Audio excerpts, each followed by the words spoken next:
I always say, like, when parents come up to me or leaders come up to me, it's like, why is it so important in middle school? Because it's like you're at a point right now where like you're on a line and you can either go up or down. And if you can influence the kid by going up, then go ahead.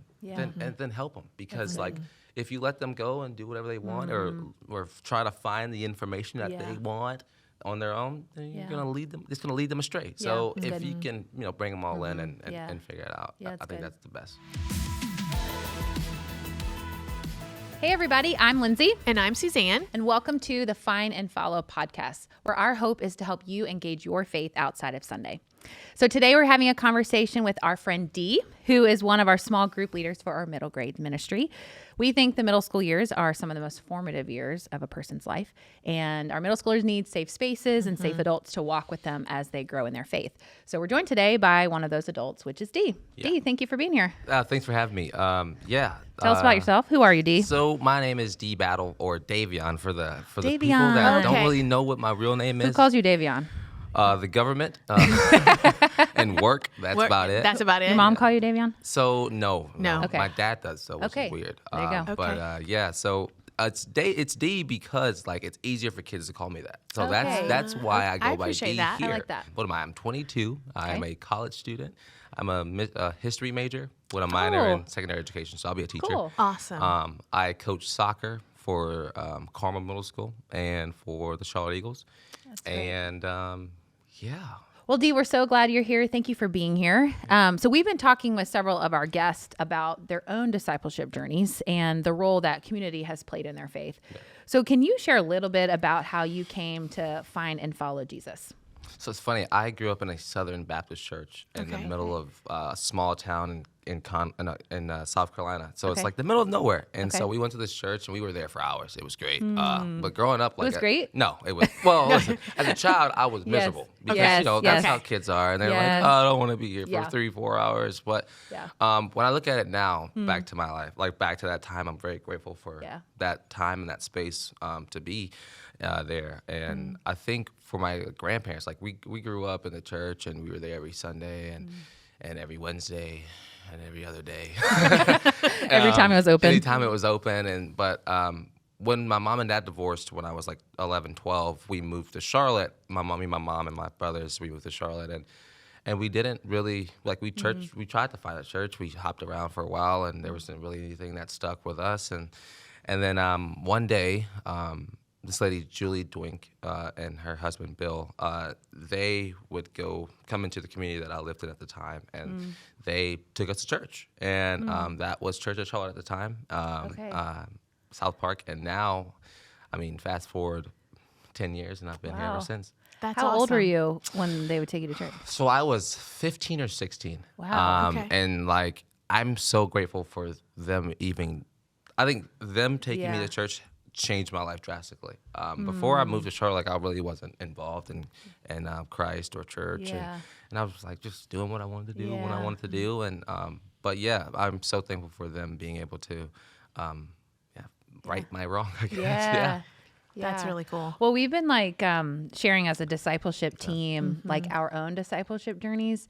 And it's been really cool because there's been a theme like throughout every single one. And it's been exactly what you've described is somebody typically older invited you to church, or invited you into a relationship. Like that's my experience where I had somebody older take interest in me and invite me. And I know that's yours. Mine as well, like someone investing with me and even having my own kids.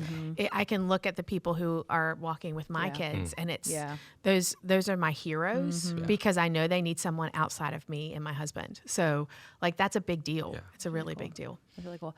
What was it about that time that made you interested or want to go? Yeah. So the thing is that at that point in my life, like I feel like I was just like a feather in the wind. I was just going where the wind took me, and I didn't have any control, or I wanted all the control, and I still struggle with that till this day. I will always struggle with wanting control, but they saw something in me that like was that something that I haven't seen in a long time, and there was faith and there was hope, and so I think that's a big reason of why I was really like Okay, I'll give it a try. I'll give it a try. I like that. I like that. Having other people see something in you can't see in yourself. Yeah, that's really good. You've mentioned, what are they, Julie and Bill. Bill. Are there any other important people in your life that have been a part of your journey? Yeah, so there's a couple. There's obviously more people, Yeah. but Travis Janusik. Hey, believe it or not. Travis. We love Travis. One of my best friends, one of my favorite people in the world. He was my youth pastor, and it's crazy because like there was a residency program that I did for the new city, and Travis asked me to work with him and under his umbrella, and it was probably one of the most amazing things ever. I learned so much from him, and great. And he taught me so much. That's great. Yeah. What was that program like? It was great. Yeah. We were at Idlewild Elementary School, and COVID happened, and all the things happened, but it was a great time. Like the community that we had there, and the relationships that we had there was just incredible. That's really great. Yeah, I've heard our residency program is really awesome. Yeah. So glad you were a part of that. Yeah. It's great. Okay, Dee, tell us about your role in our 7th and 8th grade ministry. So I'm pretty much herding sheep every day. There you go. Yeah. No, honestly, Sheep or cats? It's more like I call them like my tiny humans. They are tiny. They are. humans. I love it. No, they're my kids, but I would say like on a typical morning, a Sunday morning, I come in waiting. Kids are already waiting, and which is one of the most amazing feelings in the world.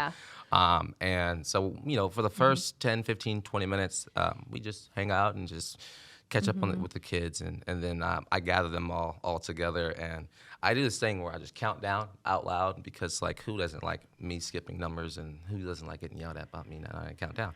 And so I'll count down from like 60 seconds. And that's great because they all know to be in a certain spot whenever we get down to 1. And so I do this thing where we ask every single kid on a scale of 1 to 10 how was your week. I go through every single kid, I always say like, hey, please be honest. Tell me how your week was. If your week was 2, let us know.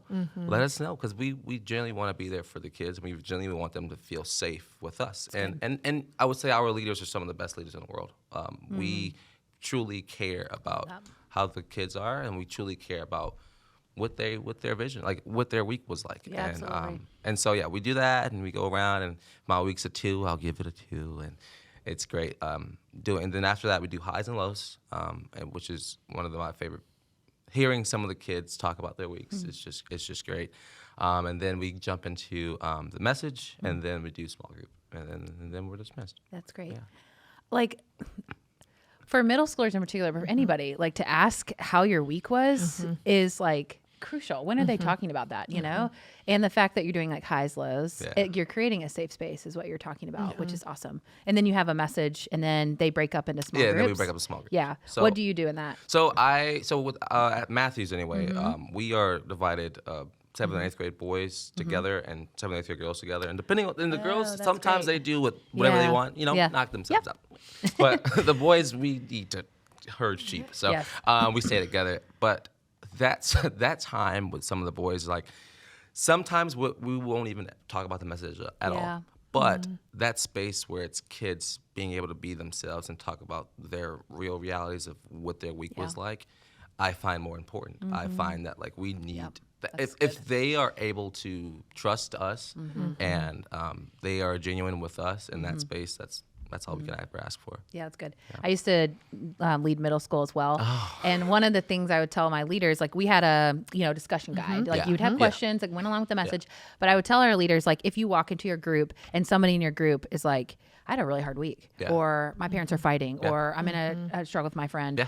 You're not like, hey, hold on, Dee, we got to get through these questions. It's like, no, you're going to lean towards that and like lean where the Spirit's leading you.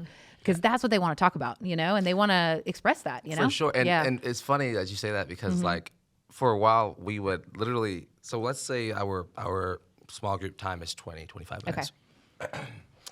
20 minutes of this is talking about the week. And then 5 minutes is talking about the guide. And honestly, in those 5 minutes, it's very, like, we get to so much in that 5 minutes. Yeah. And it's like, it still feels fulfilling that we, like, spend time talking about themselves, but also talking about the message. Well, I think you've earned the right to be heard because you've listened to them. And that trust level is something that you cannot miss with middle schoolers, and for them to be seen as people. Yeah. For sure. When you just glaze past them and want to teach to them, they're not going to keep coming. They're not going to engage. Yep. They have a huge desire to be known because they feel like nobody knows them. Yeah, exactly.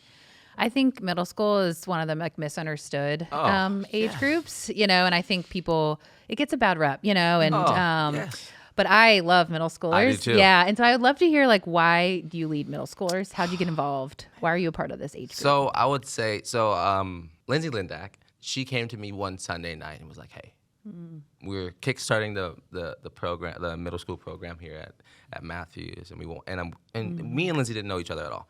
And she was like, "Well, I feel like I've heard so much about you, and I feel like you should come do this with me." And I was like, "You know what? Okay, why not?" Fast forward 2 years, 2.5, 3 years later, and she's like one of my closest friends. And I wouldn't want to do anything else on a Sunday morning. I can understand that age, and at that age, like, they're at an age where like too young, like elementary school is like, okay, I'm really like just holding hands all day, and I don't want to do that. And high school, they don't want to be there, and they don't even want to like listen because they feel like they already think they got it. Yeah. Middle school is the age where it's like there is still enough that I can control, and I can talk to them like they're an adult. Yeah. And it's great, and that's why I love them so much, just because like I can talk to them as they're like an adult, and they'll understand, and and I don't have to say much to like bring the hammer down at all. But it's like they understand that okay, I'm being too much. And but for the most part, like my brain is still stuck in middle school because like I can connect with them so much on their level, and I think that's why. Like, I think. Yeah. Well, I think you perfectly described that phase coming out of elementary school because there's still like middle schoolers have this like childlike, they like still, some of them may still sleep with a stuffed animal, And they still want to be, but then they are figuring out who they are and they're making friends and like they're in middle school and there is this moving towards like becoming a person, aside from, who they were in elementary school, but they're not high schoolers. Absolutely. But they're like figuring out like who they are, identity Absolutely. and affirmation is so important. So I have just so much empathy and compassion for middle school because it's a really hard years. 100%. Yeah. And I think people don't understand and you guys talking about it, like the magnitude of like, to me, like that's the most important years of anybody's life. Yes. Because it's like, I always say like when parents come up to me or leaders come up to me, it's like, why is it so important in middle school? Because it's like you're at a point right now where like you're on a line and you can either go up or down. And if you can influence the kid by going up, then go ahead.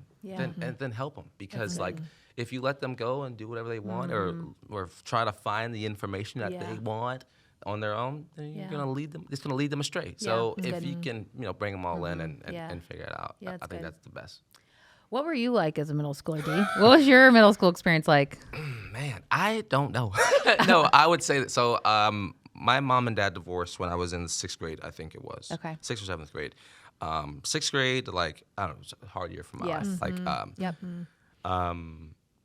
don't know. The 6th and 7th grade, they were together because we moved to Charlotte my 8th grade year, like the summer until going into my 8th grade year. And I realized that, like, I need to fully change my life. Like, I needed just to reset.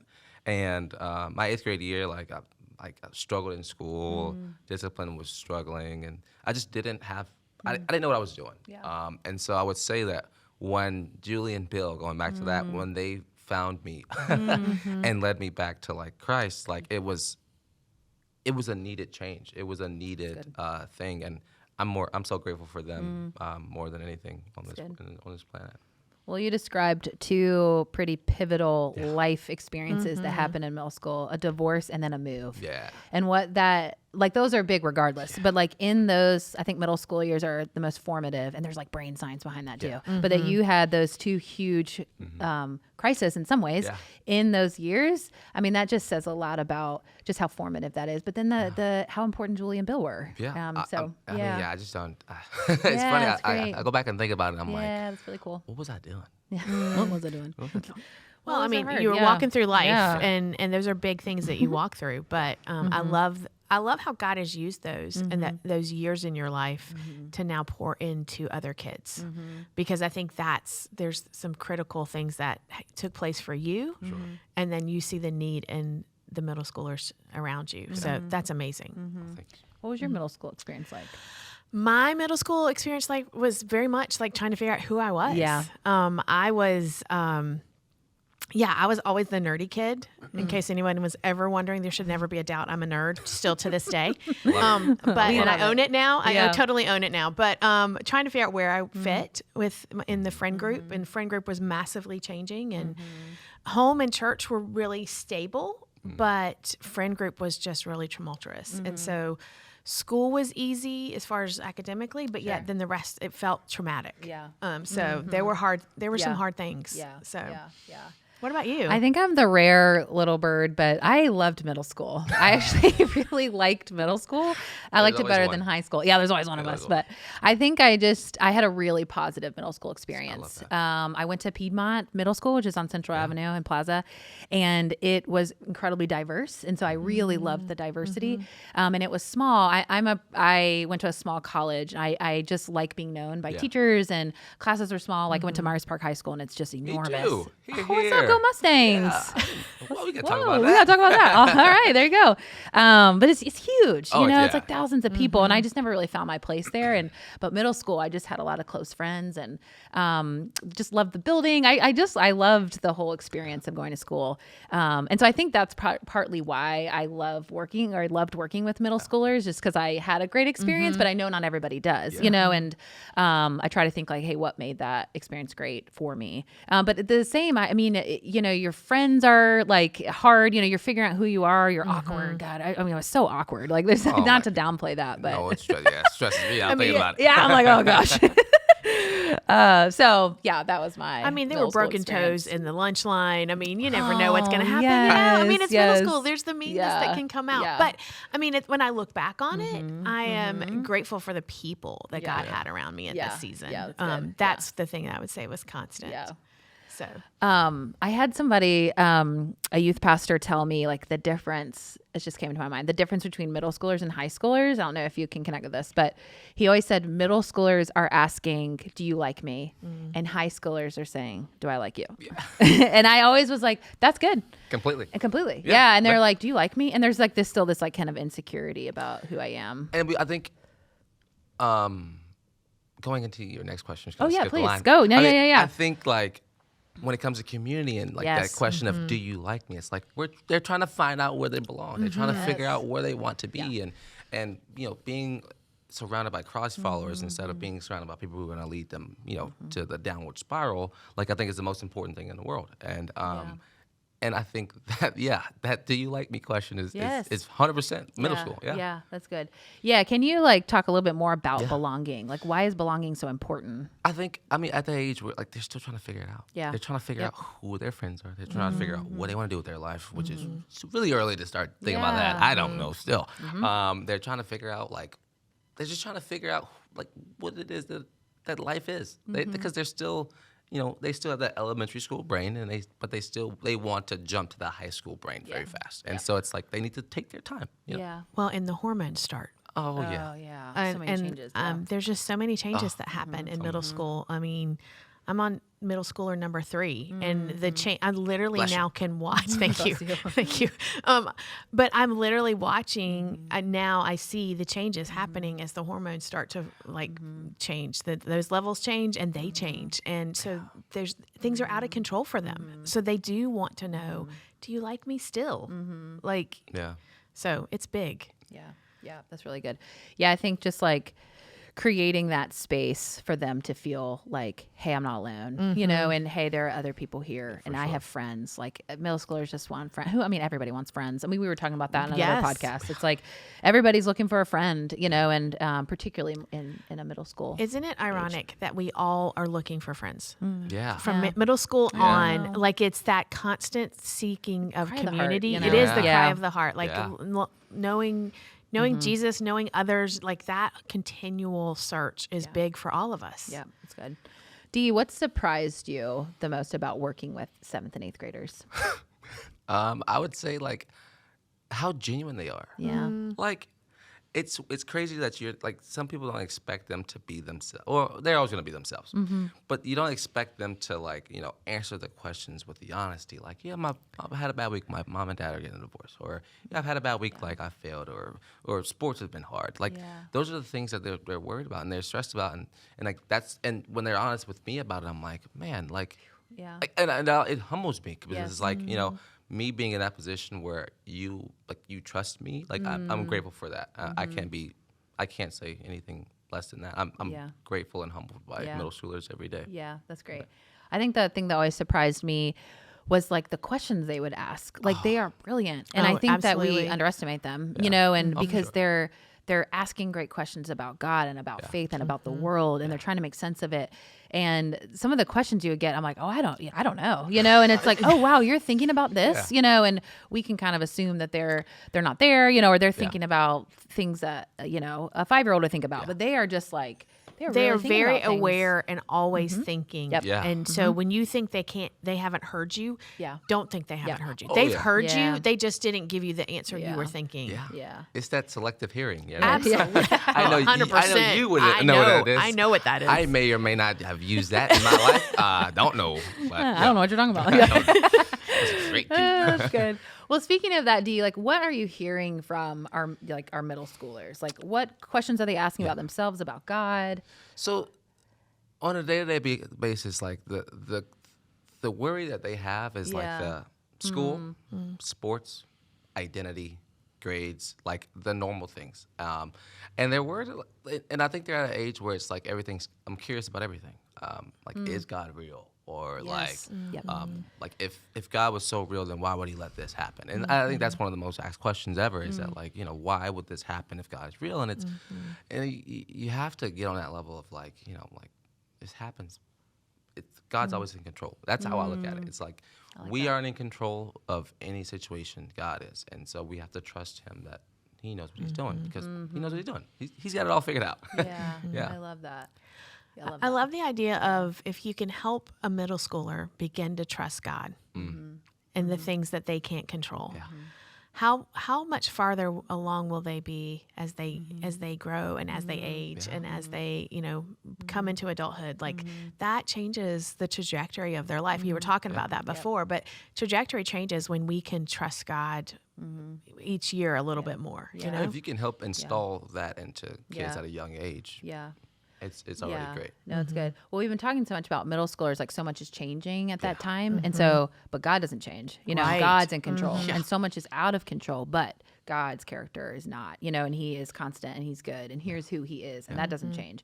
And so giving middle schoolers a firm foundation of like, hey, when life is insane, which it will be, what are you resting on? Like, what's your foundation and who are you? And you are who God says you are. You're loved, you're worthy, you're worth dying for. And like, beginning to build, that's why middle school is so important, because you kind of begin to build that foundation. Sure. So when they do head into high school, and as what you're talking about, and adulthood, they've already got this kind of firm foundation, and they've already, you're middle school, it's like you're preparing them for like what's ahead, and high school too. But they've already got that foundation, you know? So yeah, that's really good. So Dee, like, what would you say to a middle schooler who is maybe struggling or is not sure about who God says they are, or asking some hard questions? What would you say? I'd say be patient. I like that. Be patient and put your faith in God. Yeah. I mean, those are the two things that I've realized that I still to this day have to tell myself every day. Be patient, because he knows what your life is going to look like. He knows what your life holds. And so be patient and trusting him. I like that. Is probably the most important thing I would say really to good. a middle schooler. Yeah, that's good. They have middle schoolers always say, like, they can only see what's in front of them. Oh, and so being like, hey, be patient. Like, there's a long road, long game. I mean, even when it comes to coaching, like for me, good. it's I have this one kid, and he's always in his head. Instantly, before the games even starts, he's in his head. And I'm like, hey, just calm down, be patient. Yeah. And it'll all flow. It'll all work out. Yeah, trust yourself. And I mean, I have so many kids that are always in their heads. Yes. But I love that encouragement there, because I think we can all get in our heads, but especially middle schoolers get in their heads and they're like, they're stuck. They're paralyzed. They become paralyzed. So to tell them to be patient and relax a little, like, that's huge. I mean, that same kid, like, I'll see him now. He's in high school, and I'll see him every once in a while. And I'm always, and he's like one of my. I don't know if I want to say. He was my favorite kid last year. Oh. I'm not telling you what team it was. Yeah, but yeah, there you go. He was one of my favorite kids last year, good. and he literally like, if you calm him, like if I got to him, he was fine. Like you just have to calm down and just just go through the motions. Yeah. You know. Yeah, that's good. Just Yeah, go that's through the really good. motions. Yeah. Well, one last question, Dee, before you wrap up. What would you say to someone who's maybe hesitant to lead middle schoolers? Oh, come like on. any encouragement. Come on, do it. Hey, come on, do on, it. we need you. Like, it's so much fun. Like Yeah. they're middle schoolers. They're gonna stress you out. Got it. So if you throw that aside, it's gonna be the most fun you had in your Yeah. life. They're fun. They're Good. funny. They're kind in their own ways. And they're always and they're gonna be genuine with them if you commit to them. All right. Amen. My Oh, thing I is love that that. you can't expect a child or anybody of that sort to be on your side or want to be your friend if you're there once a month, twice a month. All right. So let's Yes. Amen. commit to 4 times a month. All right, and serve in middle school. All right. I'm just gonna say it out Yeah. there. Come Yeah. serve middle school. It's a lot of fun. Yeah. You'll get to see me Yeah. sometimes. Yeah, you'll get to see Dee. I'm there every Sunday. Yeah. Every Sunday. Well, yeah, I mean, to your point, I think that middle schoolers, it's a like presence. Yeah. It's a ministry of presence. Yeah, 100%. When you show up in a middle schooler's life, it communicates so much. Yeah, Absolutely. and like adults understand. All right, if I see you once Yeah. a month, it's great. Great. Like we're friends. Got it. But a middle schooler, that they don't consistency, understand yeah. that, and they need that Yes. every single time. Amen. Every single opportunity. Yeah, that's great. That's really great. Well, Dee, thanks so much for being Thanks for here. having me. Thank you, Yeah, Dee. we Thank are you so so glad you're much. here. Do you mind praying to Yeah, close our absolutely. time out? God, thank you for this day. Thank you for this podcast, and thank you for allowing me to be on today. Thank you for watching over us as we walk in the shoes every single day that you provide for us. God, I pray for my middle schoolers. I pray for good grades and wins in sports, and for them to learn and want to know about you. I pray for a complete, firm foundation built on you, God, and I pray for just an overarching view that they can trust you and they can follow in your example, God. And I pray this in your name. Amen. Amen. Thank you, Dee. Thank Thank you you all. all for listening. You can find this episode wherever you find your podcasts.